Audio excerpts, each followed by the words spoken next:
आराधना में आप सबों का हार्दिक स्वागत है। आज हम कलीसिया होकर एडवेंट काल में प्रवेश करने पाते हैं और आज की आराधना को आरंभ करने से पूर्व हम लोग आह्वान वचन को सुनेंगे और वो हमें मिलता है भजन संहिता भजन नंबर 19 पद संख्या 1 और 2। भजन संहिता भजन नंबर 19 पद संख्या 1 और 2। परमेश्वर का वचन इस प्रकार से हम लोगों को यहाँ मिलता है। आकाश परमेश्वर की महिमा का वर्णन कर रहा है और आकाश मंडल उसकी हस्तकला को प्रकट कर रहे हैं। दिन से दिन बातें करता है और रात को रात ज्ञान सिखाती है। आमीन। हम लोग आराधना को आरंभ करते हुए एडवेंट काल के गीतों में से गीत गाएंगे। गीत संख्या 14, साक्षीवाणी गीत संख्या 14। देख प्रभु आता है, सुन पहरों की पुकार, हे मेरे भाई जागता रह और उठ के हो तैयार। साक्षीवाणी गीत संख्या 14।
मंडली उठे।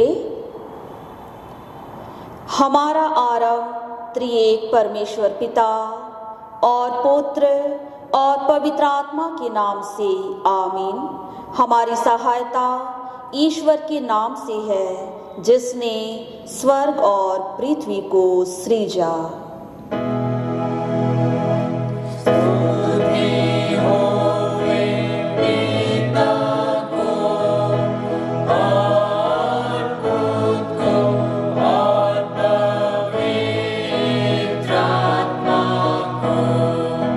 जैसा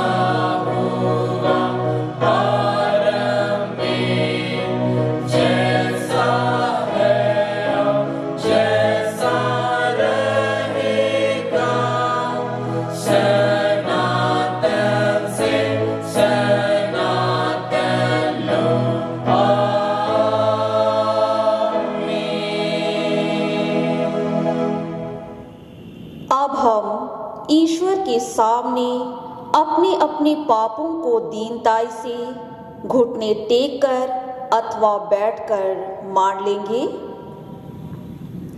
हे सर्वशक्तिमान ईश्वर दयालु पिता, हम दीनताई से अपने सब पाप और अपराधों को तेरे सम्मुख मान लेते हैं।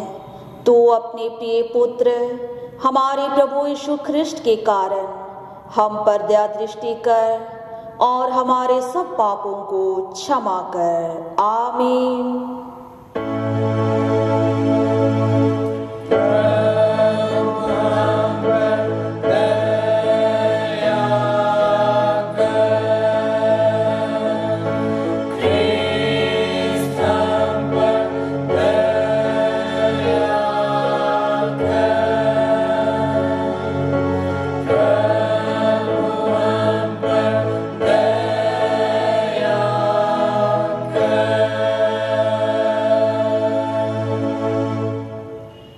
उस पर सारे भविष्यवक्ता साक्षी देते हैं कि जो कोई उस पर विश्वास करे वह उसके नाम के द्वारा पाप मोचन पाएगा।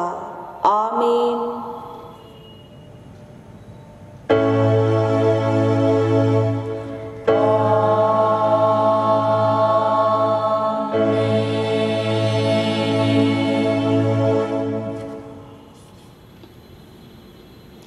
मंडली उठे, सबसे ऊंचे स्थान में ईश्वर का गुणानुवाद हो।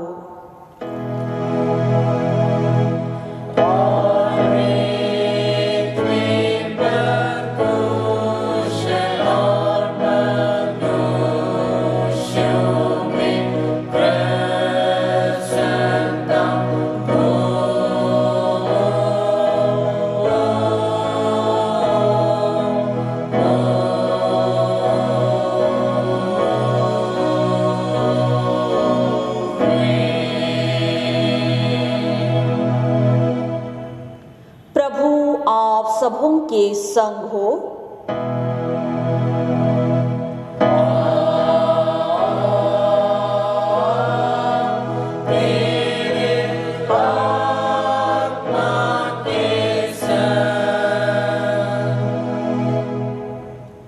आइए हम प्रार्थना करें। हे ईश्वर स्वर्गवासी पिता, हम सारे मन से तेरा धन्यवाद करते हैं कि तूने हम पापियों की शांति के लिए अपने एकलौते पुत्र को भेज दिया है, जिससे वह सच राजा और सहायक होकर अपने लोगों को उसके पापों और शैतान के बंधन से अनंत जीवन के लिए बचाए।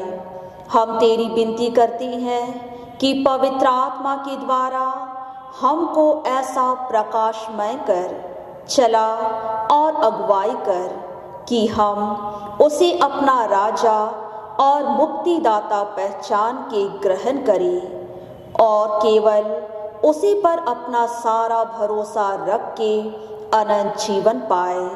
तेरे पुत्र हमारे प्रभु के द्वारा। आमीन।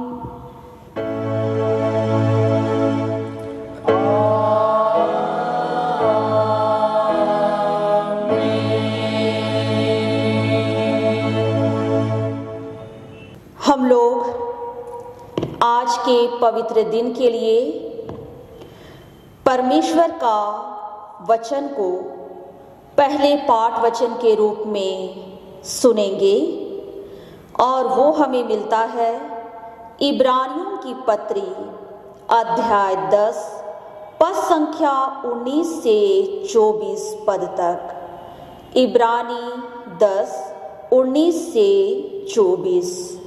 इब्रानी 10 19 से 24 में परमेश्वर का वचन यूं लिखा हुआ है। इसलिए हे भाइयों, जब हमें यीशु के लहू के द्वारा उस नए और जीवते मार्ग से पवित्र स्थान में प्रवेश करने का अभिवाय हो गया है, जो उसने पर्दे अर्थात अपने शरीर में से होकर हमारे लिए अभिषेक किया है, और इसलिए कि हमारा ऐसा महान याजक है जो परमेश्वर के घर का अधिकारी है, तो आओ हम सच्चे मन और पूरे विश्वास के साथ और विवेक का दोष दूर करने के लिए हृदय पर छिड़काव लेकर और देह को शुद्ध जल से धुलवाकर परमेश्वर के समीप जाए। आओ हम अपनी आशा के अंगीकार को दृढ़ता से थामे रहे, क्योंकि जिसने प्रतिज्ञा की है वह सच्चा है और प्रेम और भले कामों में उसकाने के लिए हम एक दूसरे की चिंता किया करें। आमीन। तेरा धन्यवाद हो हे कृष्ण यीशु। हालेलुया।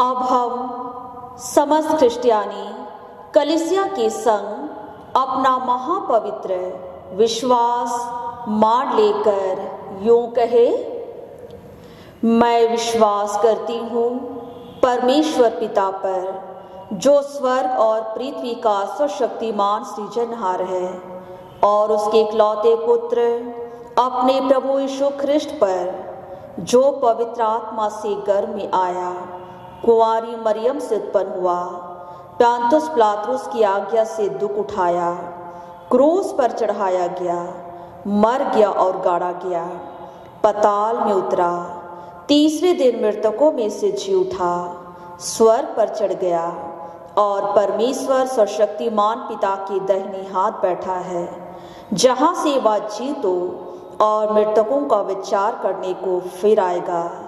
मैं विश्वास करती हूँ पवित्र आत्मा पर, एक ही पवित्र क्रिश्चियानी कलीसिया, पवित्रों की संगत पर, पापों की क्षमा, देह के जी उठने और अनंत जीवन पर। आमीन।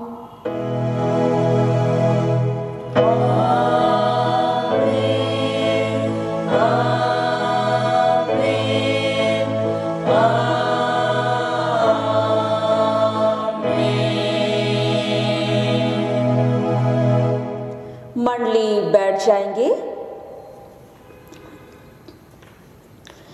हम लोग आराधना के क्रम में साक्षीवाणी से दूसरा गीत गाएंगे, गीत संख्या 16। साक्षीवाणी गीत संख्या 16।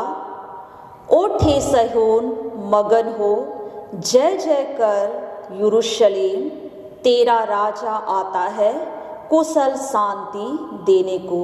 साक्षीवाणी गीत संख्या 16।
मंडली खड़ी हो।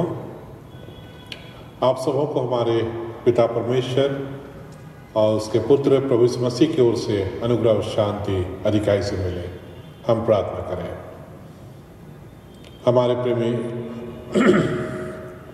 परमेश्वर पिता, हम तेरा धन्यवाद देते हैं कि तूने आज का दिन हमें देखने दिया है और आज के इस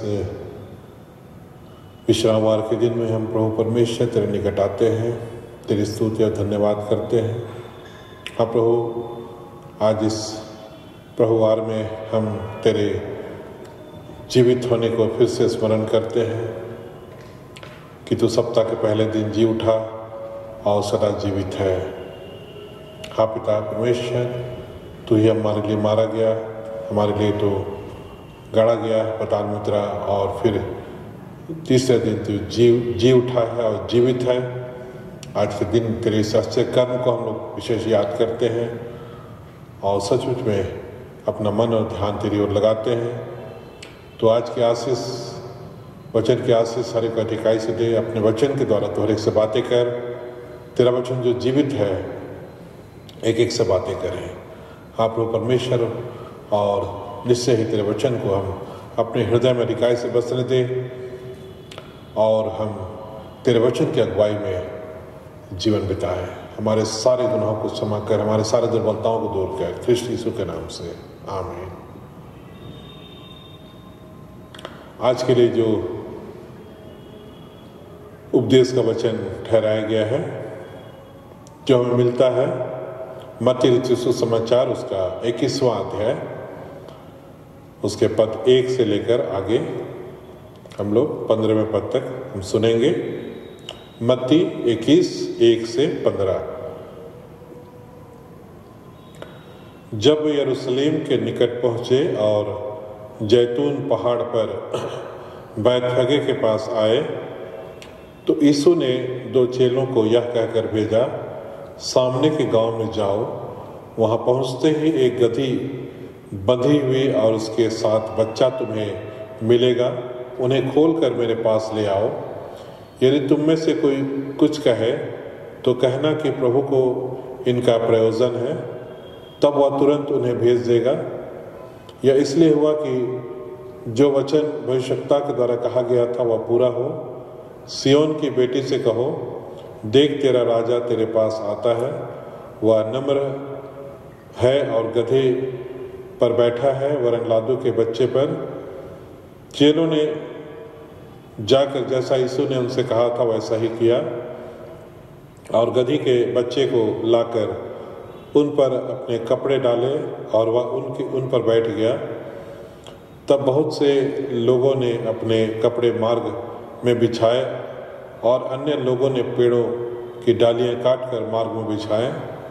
जो भीड़ आगे आगे जाती और पीछे पीछे चली आती थी, पुकार पुकार कर कहती थी, दाऊद के संतान को होसन्ना, धन्य है वो जो प्रभु के नाम से आता है, आकाश में होसन्ना।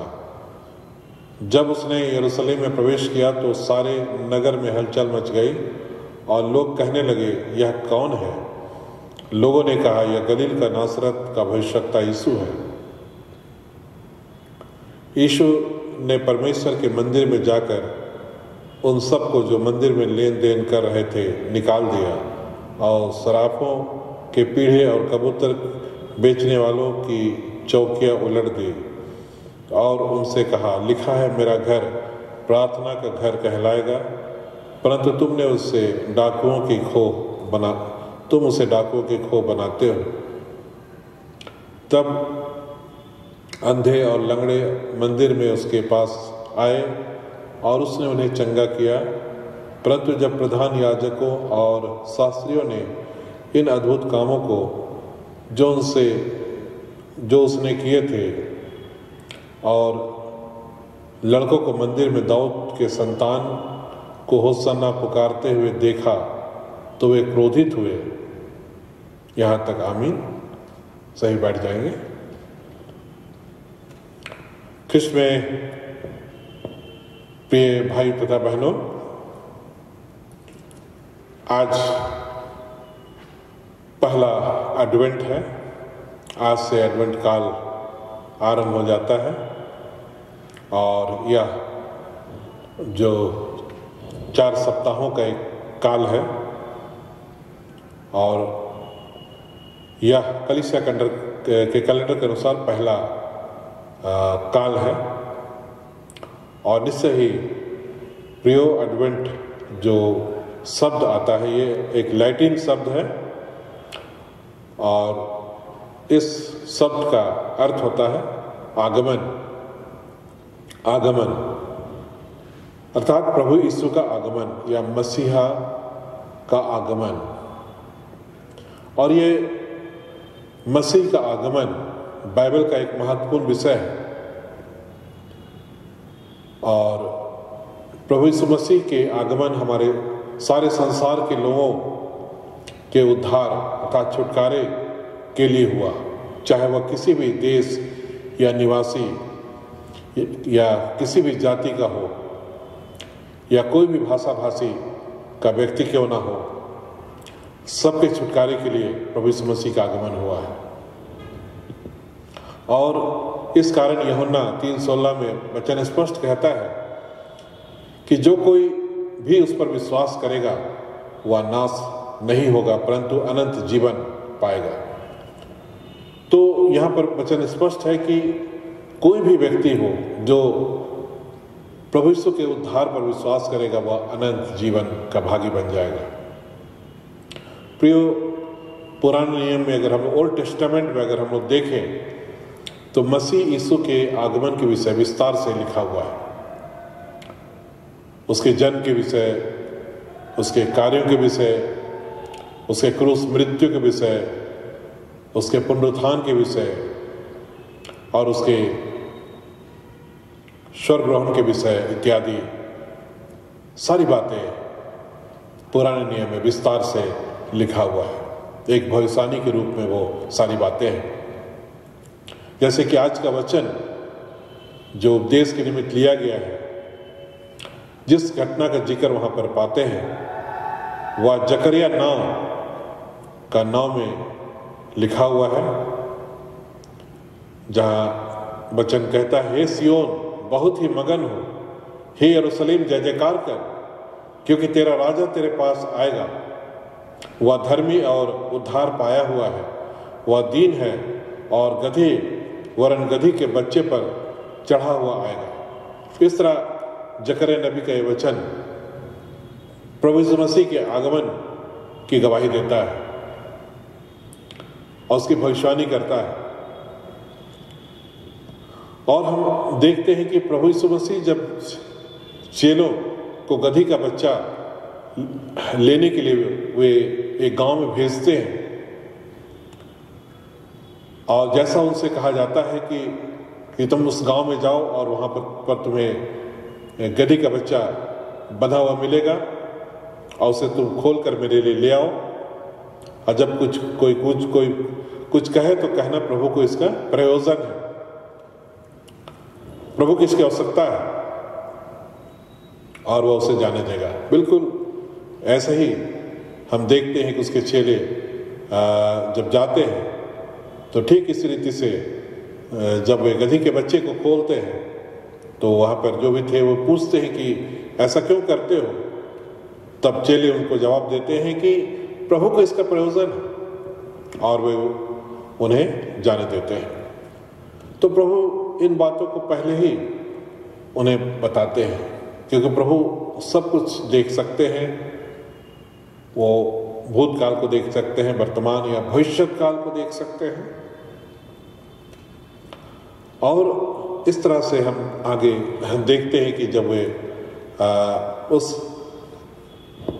गधी के बच्चे पर बैठ करके वो आगे बढ़ते हैं, तो ये जो बातें जो जकरिया नबी ने जो भविष्यवाणी की उसके आगमन के विषय में कि सियोन की बेटी से कहो, देख तेरा राजा तेरे पास आता है, वह नम्र है और गधे पर बैठा है, वरन लादू के बच्चे पर वह बैठा है।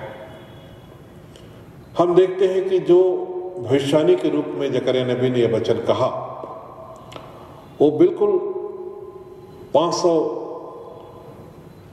साल बीतने के पर वह बिल्कुल 500 साल के बाद पूरा हो गया। और जैसा ज़करिया नबी ने कहा था वैसा ही पूरा हुआ, जहां उसने कहा था कि हे सिय्योन जय जयकार कर, क्योंकि तेरा राजा तेरे पास आ रहा है, जो गधे के बच्चे पर बैठा हुआ है। बिल्कुल हम देखते हैं कि वह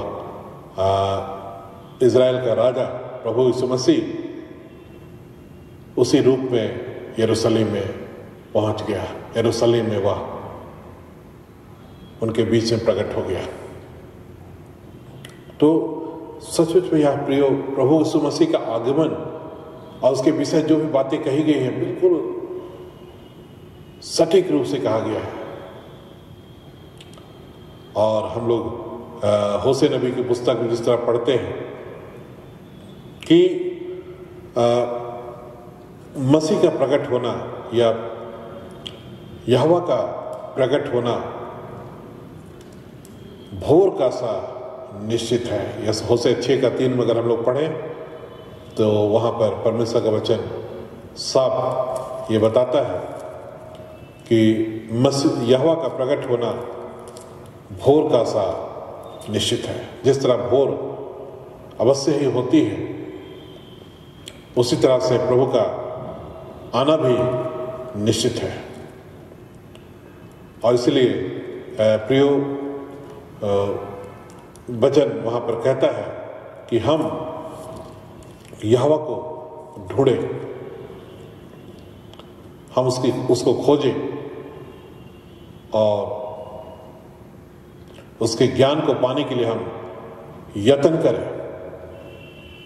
तो ये बहुत जरूरी है आज हर एक के लिए कि इस वचन के ज्ञान को हासिल करें, परमेश्वर के ज्ञान को पाने का यत्न करें। हाँ प्रियो, हम इस बात को देखते हैं कि किस तरह प्रभु यीशु मसीह जब यरूशलेम मंदिर में प्रवेश करते हैं, जो सियोन कहा गया है, यरूशलेम को सियोन के नाम से भी जाना गया है।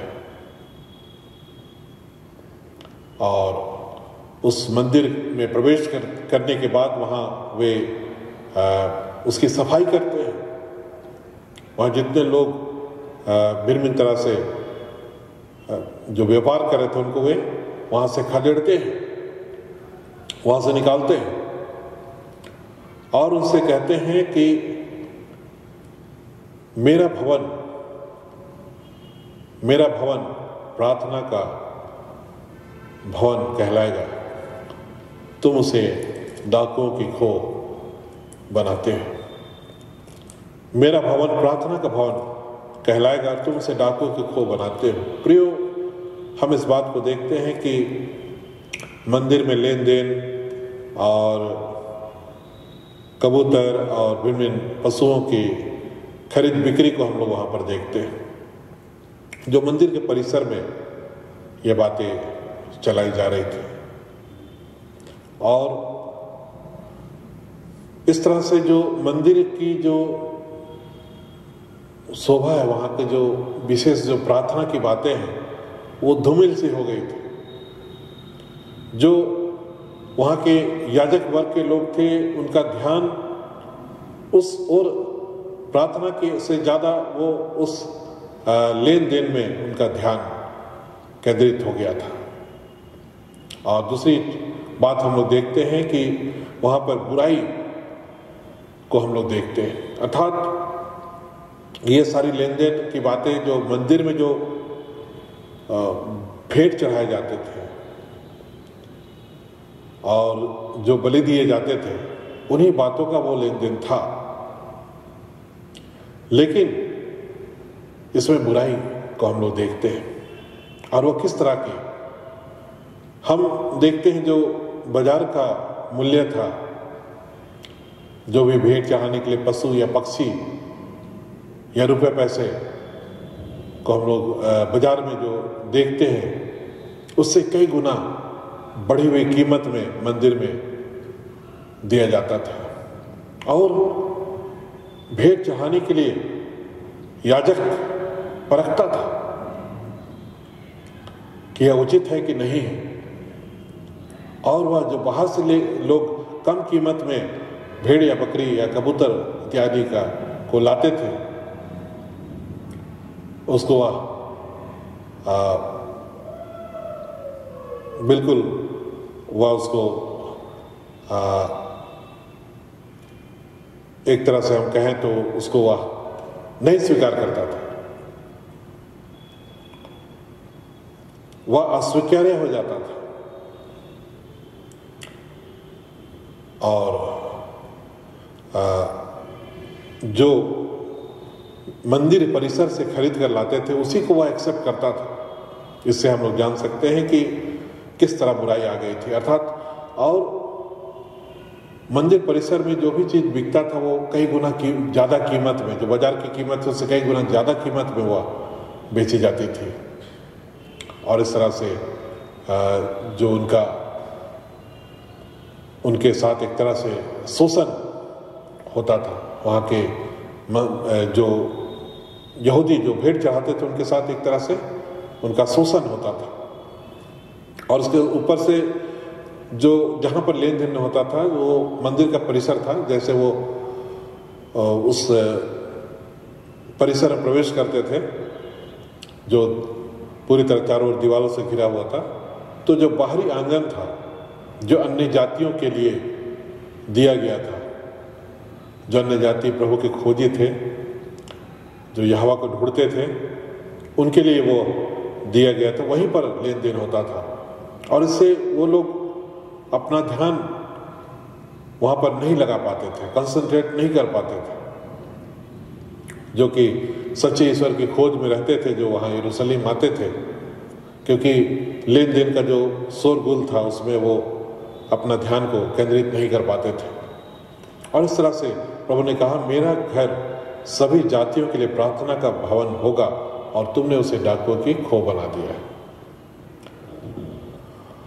और यरूशलेम मंदिर के अंदर जो भीतरी आंगन हुआ करता था वहां पर सिर्फ वही जा सकते थे जिनका खतना हुआ है, और जो अन्य जाति के लोग जो खतना जिनका नहीं हुआ है उनको अंदर जाने की इजाजत नहीं थी। और इस तरह से वो जो स्थान, जो ईश्वर की आराधना का स्थान था, वो बिल्कुल डिस्टर्ब हो गया था, बिल्कुल ही अस्थिर हो गया था। और इसलिए प्रभु ने यहाँ पर अपना क्रोध प्रकट किया और उनको डांट लगाई, उनकी चौकियों उलट दी। और इस तरह से हम देखते हैं कि उसने एक चिन्ह को भी प्रकट किया, जब कि मंदिर के जो प्रधान याजक और शास्त्री जब इन बातों को देखते हैं और देखते हैं कि लोग किस प्रकार उसे दाऊद की संतान की संज्ञा दे रहे हैं और होसन्ना के नारे लगा रहे हैं, तो वे क्रोधित हुए। अर्थात हम लोग यहां पर इस बात को देखते हैं कि मसीहा अपने वचन के अनुसार वो उनके सामने है और उनको देख रहे हैं, परंतु फिर भी वे उसे नहीं पहचान पाए, उसको समझ नहीं पाए। प्रियो, उन्होंने उसे एक साधारण व्यक्ति ही समझा।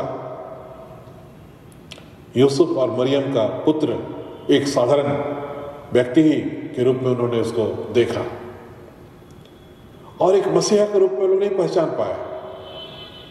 यह एक बहुत ही दुखद बात हम कह सकते हैं कि जो धार्मिक अगुवे थे वे जिस व्यवस्था को मानने के लिए लोगों को कहते थे, वे उस मसीहा को जो उस व्यवस्था में जिसकी भविष्यवाणी की गई थी उसको वे नहीं पहचान पाए। और इसका क्या कारण हो सकता है? निश्चित रूप से हम कह सकते हैं कि वे सच्चे दिल से उसे नहीं ढूंढ रहे थे।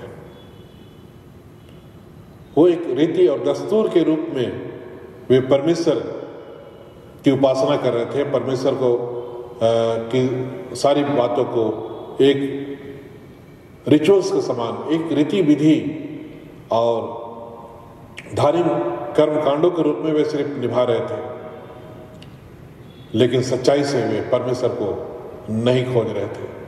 और इसलिए प्रियो, जबकि मसीहा उनके बीच में प्रकट हुआ, मसीहा उनसे बातचीत किया, लेकिन वे उसे साधारण व्यक्ति ही समझे। उन्होंने मसीह के रूप में उसे नहीं स्वीकार किया, नहीं ग्रहण किया। और जो भीड़ होसन्ना के नारे लगा रहे थे, जो दाऊद के संतान के नारे लगा रहे थे, जो कि मसीहा के लिए ही लगाया जा सकता है, तो वे क्रोधित हुए। और निश्चय ही प्रियो, आज हम कह सकते हैं कि ये जो भीड़ थी वो सही रूप से नारे लगा रही थी, सही उसके विषय जो नारा लगना चाहिए वो भीड़ लगा रही थी, दाऊद के संतान के रूप में, और होसन्ना के नारे लगा रही थी। परंतु फिर भी अगर हम लोग आगे देखें तो भीड़ में से बहुत सारे लोग, इसी भीड़ में से बहुत सारे लोग आगे चलकर यीशु मसीह के विरुद्ध में नारे लगाए कि उसे क्रूस पर चढ़ा, उसे क्रूस पर चढ़ा। क्रूस पर चढ़ाने का नारा भी भीड़ के लोग ही लगाए, जिससे हम कह सकते हैं कि बहुत सारे लोग भीड़ में से वो प्रभु को नहीं पहचान पाए। आज हमें ना तो इन याजकों के समान प्रभु को ढूंढना है और ना ही भीड़ के समान ही ढूंढना है, लेकिन सच कहा जाए तो प्रभु को पहचानने के लिए हमें चेलों के समान ढूंढना है। चेले जिसे नहीं समझते थे उसे वे पूछते थे कि इसका क्या अर्थ है, और उस पर वे मन लगाते थे। और जब लोग यीशु मसीह को एक भविष्यवक्ता के रूप में ही पहचान पाए थे और उससे बढ़कर उसे नहीं जाना था, लेकिन एक प्रोफेट के रूप में ही उसे देखते थे, लेकिन जब यीशु ने चेलों से सवाल किया तो वे उसका सही जवाब दिए। पतरस ने कहा, तू जीवित परमेश्वर का पुत्र मसीह, अर्थात उन्होंने सही रूप से उसको पहचाना कि वह जीवित परमेश्वर का पुत्र है, वह मसीह है। प्रियो, हम देखते हैं कि प्रभु यीशु मसीह कहते हैं कि यह बात तुझ पर मेरे पिता ने प्रकट किया है। हम समझते हैं कि उन्होंने निश्चित रूप से प्रभु को पहचानने के लिए यत्न किया, प्रार्थना किया, और इस कारण वे उसे पहचान पाए कि वह मसीहा है, जो आने वाला मसीहा जो कहा गया है, जिसके आगमन के विषय में, अर्थात मसीहा मतलब बचाने वाला, छुड़ाने वाला, वही है यीशु। यीशु ही मसीहा है। इस रूप में उसे पहचान पाए। प्रभु ने यहूदियों से ये कहा कि मैं पिता के नाम से आता हूं, उसके नाम से आता हूं और तुम मुझे ग्रहण नहीं करते। मैं पिता के नाम से आता हूं और तुम मुझे ग्रहण नहीं करते, परंतु एक अपने नाम से आएगा और उसे तुम ग्रहण कर लोगे। यूहन्ना 5:43 में लोग देखते हैं, मैं अपने पिता के नाम से आया हूं और तुम मुझे ग्रहण नहीं करते। यदि अन्य कोई अपने ही नाम से आए तो उसे ग्रहण कर लोगे। तो प्रियो, प्रभु ने कहा बहुत सारे झूठे मसीहा आएंगे, अपने नाम से आएंगे और उसे तुम ग्रहण कर लोगे। यहां पर ख्रिस्त विरोधी के बारे में प्रभु ने बताया। और यूहन्ना लिखता है कि जो आत्मा यीशु मसीह को परमेश्वर के संतान के रूप में ग्रहण नहीं करता, वह ख्रिस्त विरोधी की आत्मा है, वह ख्रिस्त विरोधी की आत्मा है। और निश्चय प्रियो, आज हम लोग इस बात को स्पष्ट देखते हैं कि मसीहा का जो आगमन है वास्तव में यीशु मसीह में हमें स्पष्ट दिखाई देता है, और किस तरह उसने जो भी बातें कही गई थी उसके जीवन में पूरा हुआ। और पुराने नियम में जो हम सारी बातों को हम लोग जो देखते हैं, जो बातें उसके विषय लिखी हुई है, वो अक्षरशः यीशु मसीह में ही पूरी हुई। कि वह जैसे यशायाह 53 में लिखा हुआ है कि वो हमारे लिए मारा जाएगा, हमारे लिए दुख उठाएगा, हमारे पापों के लिए वह कुचला जाएगा। और उसी तरह से होशे 6 में लिखा हुआ है कि वो तीसरे दिन जी उठेगा। योना नबी की भविष्यवाणी में यह चिन्ह दिया गया कि जिस तरह योना मछली के पेट से तीसरे दिन बाहर आ गया, उस तरह से वो कब्र में से बाहर आ जाएगा। और उसके स्वर्ग ग्रहण के विषय में भजन संहिता 110 में लिखा है कि वो परमेश्वर के दाहिने हाथ विराजमान हो जाएगा, वो परमेश्वर के दाहिने हाथ विराजमान हो जाएगा। और इस तरह से हम लोग देखते हैं कि यीशु मसीह परमेश्वर के दाहिने हाथ वह विराजमान है। और इसलिए वचन कहता है कि हम उसकी ओर ध्यान करें, हम संसार की बातों में ना खो जाएं, संसार की बातों को अपने जीवन में हावी होने ना दें, लेकिन जो संसार का काम हमें दिया गया है, चाहे सेवकाई है, चाहे वो हमारी नौकरी है, चाहे हमारा व्यवसाय है, हम इन बातों में भटक ना जाए, इन बातों में खो ना जाए, लेकिन हम प्रभु की ओर हम ध्यान लगाए रखें। उसकी खोज में हम प्रतिदिन सुबह शाम हम लगे रहें, क्योंकि उसका प्रकट होना भोर का सा निश्चित है। प्रियो, वचन कहता है प्रभु उस स्थान से जहां वो महिमा में विराजमान है, वो महिमा के साथ प्रकट होंगे। जैसा हम विश्वास में हम अंगीकार करते हैं कि वह जीवितों और मृतकों का न्याय करने के लिए वो आएंगे। और इसलिए आज हमारे लिए अवश्य है कि हम प्रियो अपने आप को हम तैयार रखें। यीशु मसीह ने कहा, पहले तुम उसके राज और उसकी धार्मिकता की तुम खोज करो।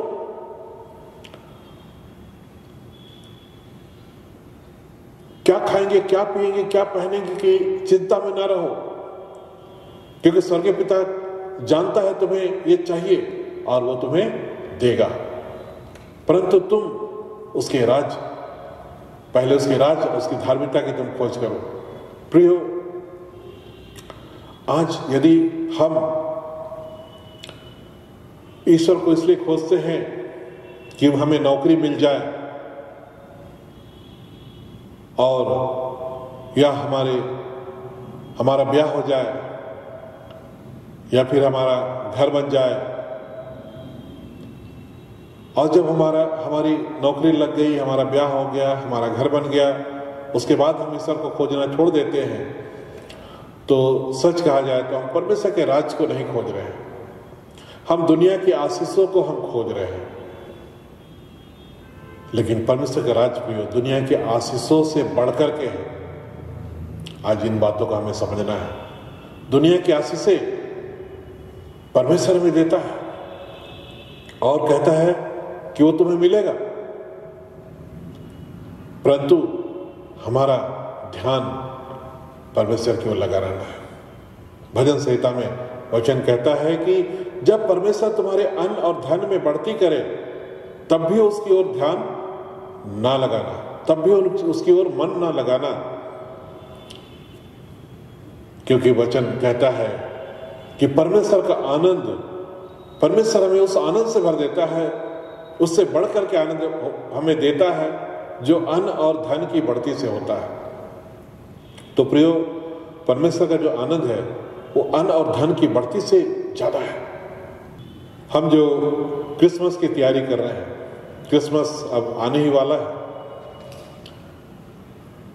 और इसके लिए हम बहुत सारे तैयारी कर रहे होंगे। आज लॉकडाउन में भले हम पहले की तरह हमारी तैयारी नहीं भी होगी, हम कुछ और रूप में हम इसे कर रहे हैं, परंतु हम इस बात को हमेशा याद रखें प्रियो कि यह आगमन हमारे लिए बहुत मायने रखता है। और यदि आज हम यह सोचे कि प्रभु जो सृष्टि को रचा, सृष्टि को बनाया, वह किस तरह चरनी में पैदा ले लिया, वह गोहर घर की चरनी में आकर वह उसका जन्म हुआ, वह गोहर घर की चरनी में उसको रखा गया, अपने आप को शून्य कर दिया, सृष्टि का रचने वाला अपने आप को शून्य कर दिया। प्रियो, हम इस बात को ध्यान करते हुए हम सोचे कि प्रभु ने क्या कहा है, उसका वचन क्या है। प्रभु ने जो यरूशलेम मंदिर को की सफाई की उसने जब पूछा गया वहां के धार्मिक अगुओं के द्वारा कि तू हमें क्या चिन्ह दिखाता है, तो उसने कहा इस मंदिर को ढा दो, मैं इसे 3 दिन में खड़ा कर दूंगा। तो यहां पर प्रभु ने क्या बताया? प्रभु ने बताया कि किस तरह वह तीसरे दिन जी उठेगा और क्रूस पर मरने के बाद तीसरे दिन जी उठेगा। और उसने इस शरीर को एक मंदिर के रूप में सामने लाया। उसने इस शरीर को एक मंदिर के रूप में प्रोजेक्ट किया। आज हमें प्रभु की एक एक बातों को स्मरण करना है कि यह शरीर जो है वह मंदिर है। परमेश्वर वचन कहता है कि यह परमेश्वर की आत्मा का मंदिर है। प्रियो, इस मंदिर में हमें किस चीज को रखना है? प्रभु का वचन कहता है कि परमेश्वर के वचन को अपने हृदय में अधिकाई से बसने दो। आज हमें व्यर्थ की बातों को नहीं, व्यर्थ के विचारों को नहीं, परंतु परमेश्वर के वचन को अपने हृदय में अधिकाई से बसाना है, क्योंकि वह हमें ज्ञान देगा, प्रभु का ज्ञान देगा, जीवन का ज्ञान वो हमें देगा। और निश्चय ही प्रियो, यह जो हमारा शरीर है वो ईश्वर का बनाया हुआ है, ईश्वर ने इसको बनाया है। और इस स्थान में हमें प्रभु को जगह देना है, इस हृदय में हमें प्रभु को जगह देना है और प्रभु को अपने हृदय में हमें बसाना है। प्रभु कहते हैं जो द्वार खोलता है, मेरे खटखटाने पर जो द्वार खोलता है, मैं उसके अंदर प्रवेश करूंगा और उसमें वास करूंगा और उसमें मैं चला फिरा करूंगा और उसके साथ में भोजन करूंगा। तो प्रियो, आज हमें प्रभु को किस रूप में हमें जानना है। प्रभु जीवन की आत्मा है। वचन कहता है वो जीवनदायी आत्मा हमारे लिए बना है। जब हम प्रभु यीशु को अपने अंदर बसाते हैं तो जीवन की आत्मा को हम अपने अंदर बसाते हैं, जो जीवन की आत्मा है, जो हमारे लिए वह जीवन की आत्मा बना है, ताकि हमारे अंदर वह जीवन बसे जो स्वयं यीशु मसीह है। उसने कहा मार्ग मैं हूं, सत्य मैं हूं और जीवन भी मैं ही। और इसलिए प्रियो, हमें उसे अपने अंदर बसाना है, प्रभु की आत्मा को अपने अंदर बसाना है, क्योंकि प्रभु का आत्मा जो है सत्य की आत्मा है, वह पवित्र आत्मा है जो हमें पवित्र करेगा और हमें प्रभु के दूसरे आगमन के लिए वह तैयार करेगा। आज हम सभी दुर्बल हैं, सब दुख सुख भोगी मनुष्य हैं, निराश होते हैं, हताश होते हैं, परेशान होते हैं। लेकिन प्रियो, आज प्रभु का बहुत ही बहुमूल्य और कीमती भेंट हमें मिला है, वह है उसका वचन और उसकी आत्मा। वह स्वयं अपनी आत्मा अर्थात पवित्र आत्मा को हमें दिया है। एक दो तोड़े के रूप में इसे हम समझें या फिर हम उसे एक मसाल के रूप में समझें या इसे तेल के रूप में हम समझें, जिस तरह रोशनी के लिए मसाल आवश्यक है, रोशनी दिखाता है, प्रकाश दिखाता है, उस मसाल को जलाने के लिए तेल भी आवश्यक है। और यीशु मसीह कहते हैं कि बुद्धिमान वो है जो अपने साथ मसाल भी लेते हैं और तेल भी लेते हैं। और वो मसाल ईश्वर का वचन है। ईश्वर का वचन हमारे पांव का दीपक है, हमारे मार्ग का उजियाला है। और वह तेल ईश्वर की आत्मा है। ईश्वर की आत्मा है जो उस मसाल को हमेशा जलाए रखती है। आज हमें प्रिय प्रभु के आगमन के लिए परमेश्वर के सुंदर उपाय को लेते हुए हमें तैयार रहना है, ताकि जब भी प्रभु आए, आधी रात को आए, आधी रात को धूप मची, दूल्हा आ रहा है, देखो दूल्हा आ रहा है। और जिनके पास मसाले और तेल थी वो उस ब्याह के उस आनंद में संभागी हो गई। आज हम भी प्रियो उसी वचन के द्वारा, उसी परमेश्वर की आत्मा के द्वारा हम उसके भोज में शामिल होने के लिए तैयार होंगे। परमेश्वर का आत्मा जो हमें पवित्र करता है, हमें प्रभु के आगमन तक के लिए वह पवित्र करेगा। परमेश्वर हर एक की अगुवाई करे, हर एक को अपनी आशीष दे, हर एक को अपने वचन से परिपूर्ण करे, हर एक को अपनी आत्मा दे। और हमारे अंदर वह सच्चा विश्वास उत्पन्न हो कि हम सच्चे विश्वास से इन बातों को हम ग्रहण करें। आमीन। हम प्रार्थना करें। हमारे प्रेमी परमेश्वर पिता, हम तेरा धन्यवाद करते हैं। तूने हम सबों को प्रियो प्रभु अपने वचन से हमें तो परिपूर्ण किया है। अपने वचन को तूने हमें दिया है प्रभु, और निश्चय ही तेरा आगमन के काल में हम प्रवेश कर चुके हैं। तेरा आगमन निश्चित है। जिस तरह भोर का प्रकट होना निश्चित है, उसी तरह तेरा प्रकट होना निश्चित है। हाँ पिता परमेश्वर, तू होने दे कि आज ख्रिस्त के लोग, मसीह के लोग और मसीह कलीसिया और जितने भी लोग हैं प्रभु परमेश्वर, वो निश्चित ना रहे, परंतु तेरे आगमन के लिए अपने आप को तैयार करें और जागते रहें, प्रार्थना का जीवन व्यतीत करें, क्योंकि तूने कहा मेरा घर प्रार्थना का घर होगा। और तूने यह भी हमें सिखाया कि यह शरीर ईश्वर का मंदिर है, जहाँ ईश्वर की आत्मा निवास करती है।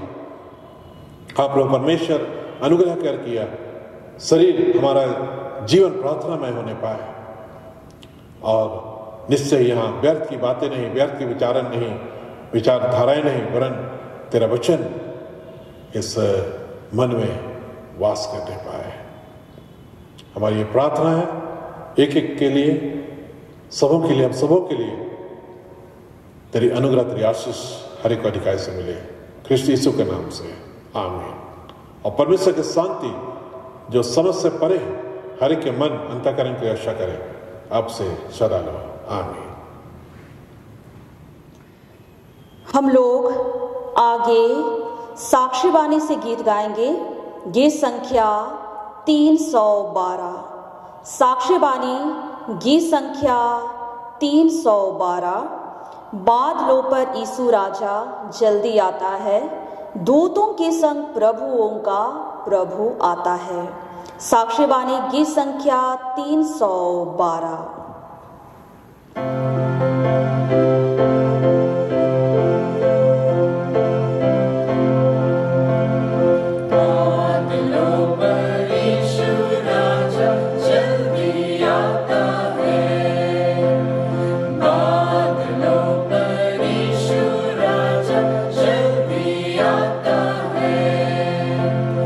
दूतों के संग प्रभुओं का प्रभु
ACCR के तत्वाधान में हम सबों ने प्रार्थना हर महीने के आखिरी रविवार में करते आ रहे हैं। ईश्वर पिता को धन्यवाद हो कि आज भी हम उस प्रार्थना में कि हमारे देश के लिए, हमारे राज्य के लिए, हमारे संस्थानों के निमित्त जो भी समस्याएं उठ खड़ी होती हैं, उसके लिए सभी कलीसिया मिलकर सर्व कलीसिया समिति रांची ACCR की ओर से प्रार्थना करते रहे हैं। और प्रार्थना का मूल विषय है दूसरा इतिहास 7:14। तब यदि मेरी प्रजा के लोग जो मेरे कहलाते हैं दीन होकर प्रार्थना करें और मेरे दर्शन के खोजी होकर अपनी बुरी चाल से फिरे, तो मैं स्वर्ग में से सुनकर उनका पाप क्षमा करूंगा और उनके देश को ज्यों का त्यों कर दूंगा। आमीन। हम इसी विषय के साथ और इस विश्वास के साथ हम विभिन्न परिस्थितियों के निमित्त प्रार्थना करेंगे।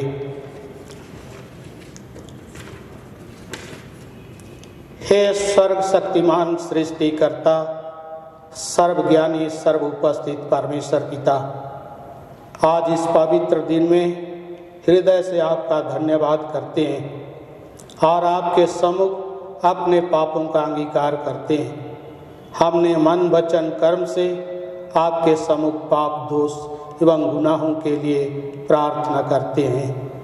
उससे आप क्षमा कर दें। आपने हमें अब तक के जीवन यात्रा में संभाला है, इसके लिए हृदय के गहराई से धन्यवाद देते हैं।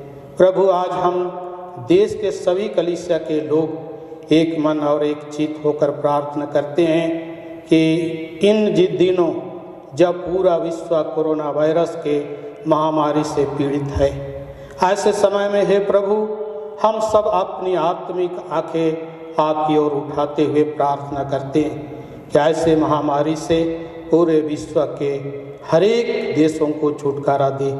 प्रभु, संक्रमण की बढ़ती संख्या को अपने पवित्र हाथों से रोक दे। आपने समुद्र के लहरों को रोक दिया था, वैसा ही इस महामारी को रोक दे। हे प्रभु, जितने लोग संक्रमित हो गए हैं उन्हें अपनी कृपा से चंगाई दे। हे प्रभु, आपसे अभी प्रार्थना करते हैं हमारे भारत देश के प्रधानमंत्री, झारखंड राज्य के मुख्यमंत्री, अन्य राज्यों के मुख्यमंत्रियों एवं राज्यपालों, शासन प्रशासन सबों पर दया दृष्टि कर कलीसिया के विश्वासियों, सभी समुदाय के लोगों को इस त्रासदी से बचा जिससे आप ही को महिमा मिले। प्रभु, प्रार्थना करते हैं वायरस से पीड़ित लोगों के बीच में सेवारत और इलाजरत डॉक्टरों, नर्सों, स्वास्थ्य कर्मियों, राहत कर्मियों तथा प्रशासनकर्ताओं को हे प्रभु परमेश्वर अपनी बुद्धि, ज्ञान, हिम्मत एवं सुस्वस्थ रख एवं उनकी रक्षा कर, ताकि लोगों की सेवा भली रीति से कर सके। हे प्रभु प्रार्थना करते हैं कि अत्यंत गरीब मजदूर, प्रवासी मजदूर और अन्य बीमारी से पीड़ित, भूखमरी के कागार में पड़े हुए तथा मानसिक पीड़ाओं से ग्रसित लोगों को सही समय में राहत मिले और सभी लोग भले चंगे हो जाए। हे प्रभु प्रार्थना है भविष्य में और किसी प्रकार की विपत्ति व संकट हमारे बीच ना आवे। उन संकट और विपत्तियों से आप इस देश की रक्षा कर, जिससे दुनिया के लोग जान सके कि आप जीवित परमेश्वर है और किसी भी विपत्ति से छुटकारा देने का सामर्थ्य रखते हैं। इसको इस दुनिया के लोग जान सके और तुझे अंगीकार देने पाए। हे प्रभु हम यह प्रार्थना करते हैं जितने भी हमारे देश के शिक्षण संस्थाएं हैं और हमारे कलीसिया के शिक्षण संस्थाएं हैं, उन पर तो अपनी दया दृष्टि रख, जिससे प्रभु हमारे कलीसिया द्वारा संचालित शिक्षण संस्थाओं और संगठनों के साथ मजबूतता से तेरी दया हमारे जीवन में बनी रहे और कलीसिया में आत्मिक जागृति और लोगों में सामाजिक राजनैतिक जागरूकता बनी रहे। प्रार्थना करते हैं कि सुसमाचार का प्रचार इस संसार में हो, ताकि तेरे सुसमाचार को ग्रहण करके जीवन में शांति पाएं, देश में शांति पाएं। इस मिशन के कार्य में प्रभु हम सबों की अगुवाई कर कि जो कुछ बाधाएं हैं वे बाधाएं दूर किए जाएं और तेरी ही बड़ी दया के द्वारा तेरे अनंतता का सुसमाचार इस धरती में इस प्रसार किया जाए और सभी लोग आशीष और दया को प्राप्त करें। हम यह भी प्रार्थना करते हैं प्रभु परमेश्वर हमारे जीवन के हर पल हम सबों को आत्मिक दृष्टि से अपनी ज्योति में ले चल, ताकि धार्मिकता का वस्त्र पहने हुए ज्योति में चले और ज्योति के संतान कहलाएं। हमारे सारे गुनाहों को क्षमा कर। प्रार्थना हमारे उद्धारकर्ता मसीह यीशु के नाम से सुन स्वर्ग में पूरी कर ले। आमीन।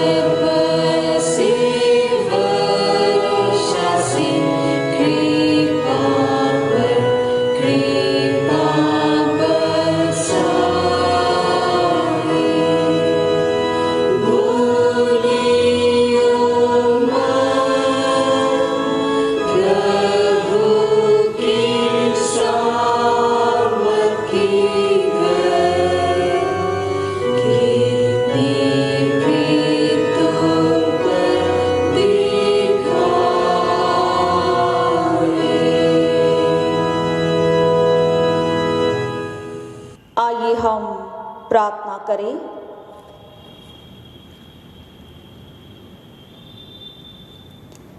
हे अनुग्रहकारी सर्वशक्तिमान पिता परमेश्वर, प्रभु जी हम आपको हृदय से धन्यवाद देते हैं, क्योंकि अब तक की जीवन की यात्रा में आपने हमारी सहायता किया, हमें अपने मार्ग में आगे बढ़ाया और ऐसा मौका दिया कि आज हम अपने मुख के द्वारा आपकी स्तुति और महिमा कर पाते हैं। पिता परमेश्वर, इस समय हमारे मंडली के हर एक परिवार को आपके हाथ में सौंप देते हैं। पिता परमेश्वर, हर एक परिवार पर आपकी उपस्थिति हो पाए, आशीष हो पाए, ताकि प्रत्येक परिवार के लोग आत्मिक जीवन व्यतीत करें। आज हमारी मंडलियों में ऐसे बहुत सारे परिवार है जहाँ पर लोगों ने अपनों को खोया।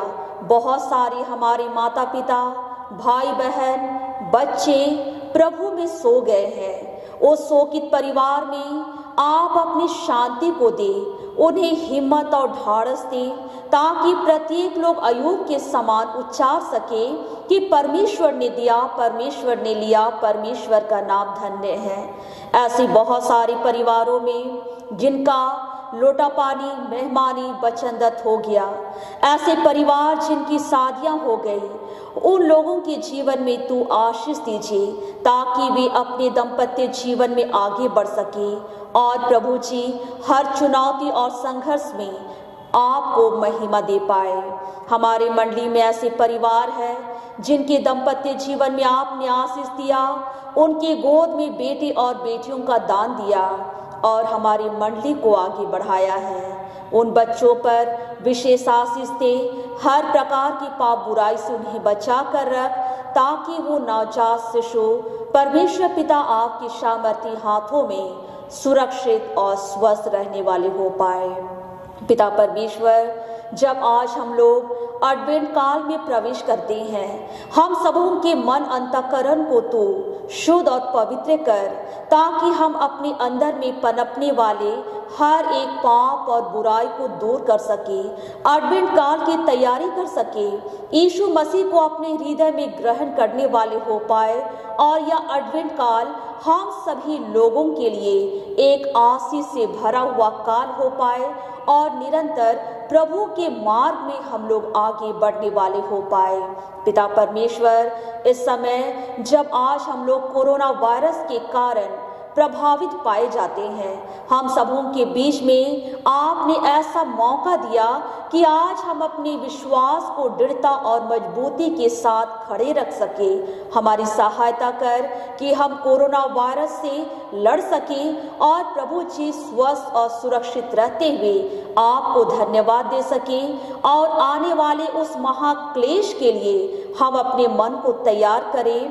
पवित्र आत्मा की अगुवाई हमारे जीवन में दे, ताकि हम प्रभु आपकी सहायता को प्राप्त करते हुए आगे बढ़ने वाले हो पाए। इस समय वेदी पर रखे हुए हर एक प्रकार के दानों को आपके हाथ में हम अर्पण करते हैं। मुट्ठी दान, घड़ा सिरनी दान, डेवलपमेंट दान, गुप्त दान, प्रत्यक्ष अप्रत्यक्ष दान और जितने भी मंडली के लोगों ने अपनी मुट्ठियों को खोले हैं प्रभु की सेवकाई के लिए, मंडली के कामों के लिए दान को दिए हैं, उनके धन्यवादी मनों को तो ग्रहण कर, ताकि इन दानों के द्वारा हमारे मंडली के बहुत सारे विकास के काम हो पाए।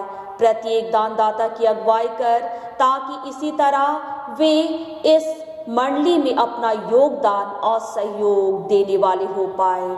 पिता परमेश्वर, पुनः हम सभी बातों के लिए आपको धन्यवाद देते हैं। हमारी सहायता कर और हमारी अगुवाई कर, ताकि हम आगे बढ़े और आपको महिमा दे पाए। सारा आदर, महिमा और प्रशंसा आपको देते हैं। बिनती यीशु नाम में सुन और स्वर्ग के राज्य में ग्रहण कर ले। आमीन। आइए हम प्रार्थना करें। हे प्रभु परमेश्वर स्वर्गवासी पिता, हम तेरी विनती करते हैं अपनी क्रिश्चियानी कलीसिया और उसके सारे सेवकों की अगुवाई कर, कि वे तेरे वचन के निर्मल उपदेश में ठहरे, जिससे सच विश्वास और प्रेम हम में बढ़े और दृढ़ाया जाए। हे प्रभु, भारत रिपब्लिक के हमारे प्रेसिडेंट, इस प्रांत के गवर्नर, राज के सभाओं, ओ मंत्रिमंडलों, सब न्यायों, ओ हाकिमों और सब राज कर्मचारियों को आशीष दे और उनकी अगुवाई कर, कि वे न्याय और धर्म से देश की सेवा करें और हम कुशल चैन से सारी भक्ति और गंभीरता से काल बिताए। हमारे कलीसिया सभाओं, सेंट्रल काउंसिल, डायोसिस काउंसिल, सीआरसी और कलीसिया की अन्य मंडली सभाओं को आशीष दे, कि वे इस मंडली को तेरी पवित्र इच्छा के अनुसार चलाए।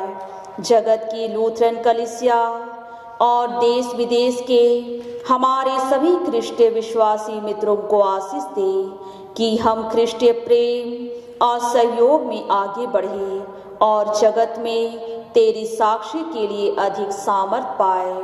हमारे कलीसिया के सब कामों पर आशीष दे, लड़के लड़कियों की शिक्षा पर आशीष दे कि वे तेरे भय, प्रेम और भरोसा में बढ़ते जाए।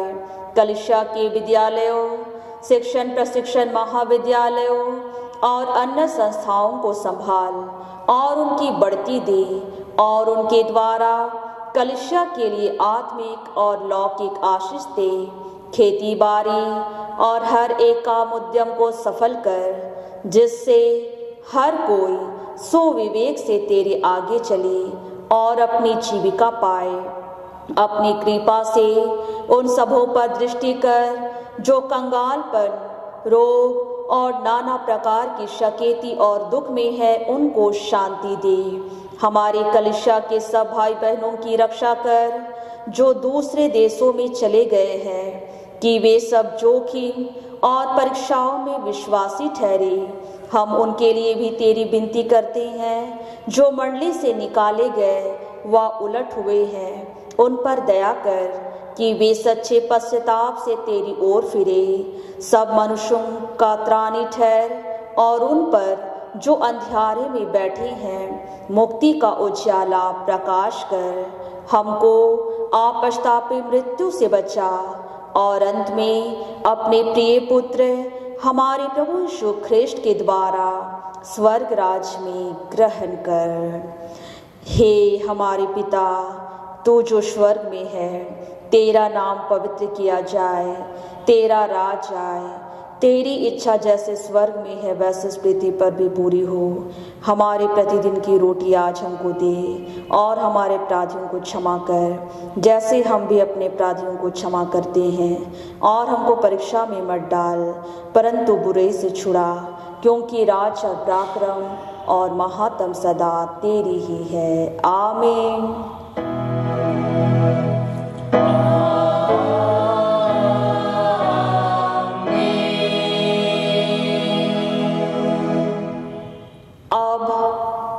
त्रिएक सर्वशक्तिमान ईश्वर का आशीर्वाद विश्वासी और दीन मन से आप सभी को ग्रहण करे। परमेश्वर तुझे आशीष दे और तेरी रक्षा करे। परमेश्वर अपना मुख तुझ पर प्रकाश करे और तुझ पर अनुग्रह करे। परमेश्वर अपना मुख तुझ पर प्रकाश करे और तुझे कौशल देवे। आमीन।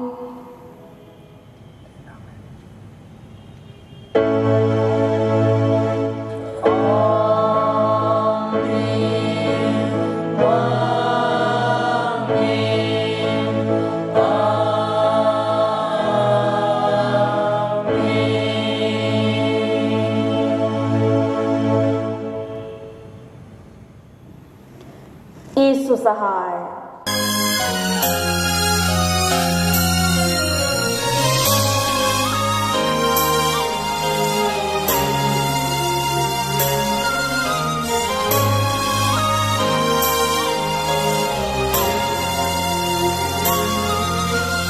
और गहराई से बात कर मुझसे और पवित्र आत्मा में बात कर। और गहराई से बात कर मुझसे और पवित्र आत्मा में बात कर।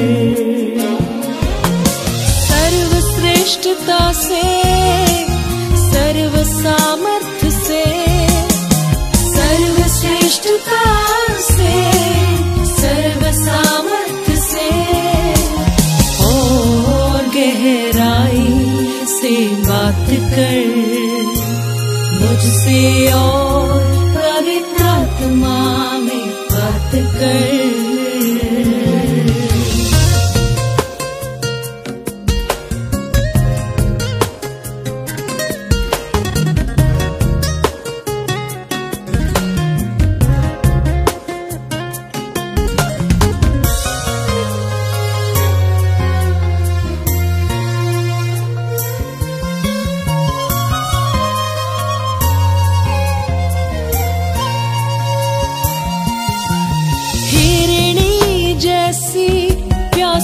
जल के लिए प्यासी हूँ मैं यीशु तेरे लिए।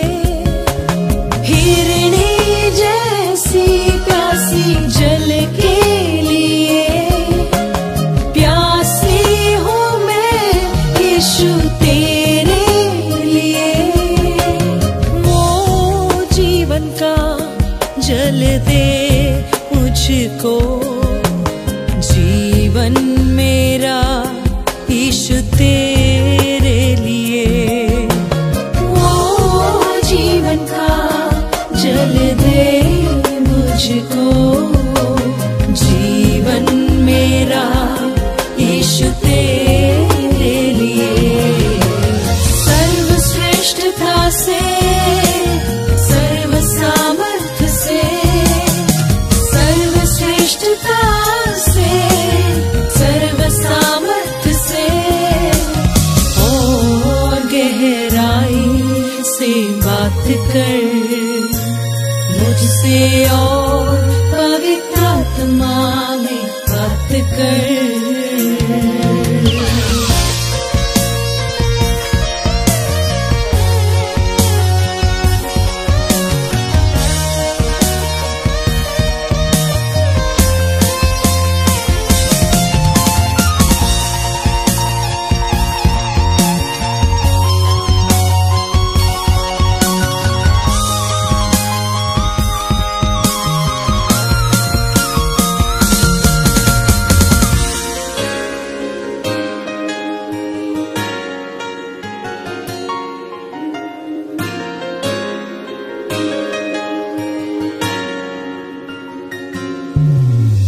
बिगड़ा हुआ एक बर्तन हूँ मैं, आत्मा से तू बना दे नया। बिगड़ा हुआ एक बर्तन हूँ मैं, आत्मा से तू बना दे नया।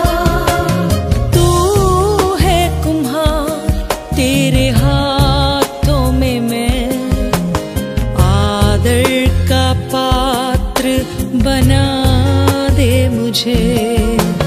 तू है कुम्हार, तेरे हाथों में मैं आदर का पात्र बना दे मुझे। सर्वश्रेष्ठता से सर्व सामर्थ से, सर्वश्रेष्ठता से सर्व सामर्थ से और गहराई से बात कर मुझसे, और पवित्र आत्मा में बात कर। और गहराई से बात कर मुझसे, और पवित्र आत्मा में बात कर।